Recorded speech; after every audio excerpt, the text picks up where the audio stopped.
Sabi ko, legend skin lahat. Bakit meron ditong hindi naka-legend skin? Bahala ka, hindi mo malalaman yung mga bagay na legends lang nakakaalam. Anyways, tingnan nyo ako dito pare.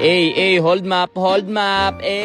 Hold mapper. Tas dito naman, habang naglalakad ako, may nakasalubong akong pusa sa damo. Anong ginagawa mo dyan sa damo? Hindi mo ba alam delikado dyan pare? Pero alam mo, pansin ko lang, itong legend skin Gusion pare, parang ang bigat niya gamitin. Meow, meow, meow, meow, meow, meow, meow, meow. Kasi diba, kumpara sa ibang skin niya na sobrang smooth, ito sobrang bigat. Ayos lang, mas mabigat pa rin naman yung nararamdaman ko ngayon. Ito, papakataan ko kayo. Malalat na yawa, what a fake. Asar, huli ka balbon. Tas dito para inabangan ako ng kalaban, kinumbuan ako bigla na ganun, sumulpit bigla ng ganyan, kaya naman napakombo ako sa sobrang gulat ko, tas umalis ako na parang natingapin bago ko ito patayin. Eto na ang 1 second combo by top 1 Philippines Gusion sa globally.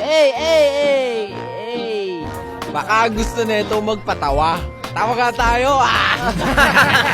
Kanya-kanya na to pare, susugurin ko na kayo dyan sa loob ha. Bahala na kayo dyan, wata, pakak. Sabay recall, paano nyo nakuha yan? Ano ka ba pare, napakadali lang. Tapos dito magpipicture-picture sana kami, kaso gusto sumama ng Florin. Wag ka na pare, wala ka naman legend skin. Tara, picture tayo. Sumahabol siya pare, picture agad. Yan, picture agad tayo bago pa dumating yung walang legend skin. Daan saglit, pitas konti.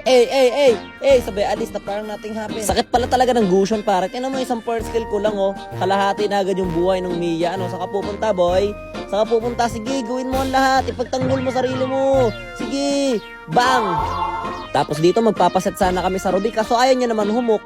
Hoy, mag-hook ka na. Hook na, ngayon na, hook na. Although hindi ko naman siya masisisi kasi kahit naman ako ayoko mag-hook. Ayoko ng larong yun pa. Magpa 5-man sit ka or end na namin. End na lang daw namin, mas gusto niya pang matalo kaysa makapag-set ng 5. Tada! Winner!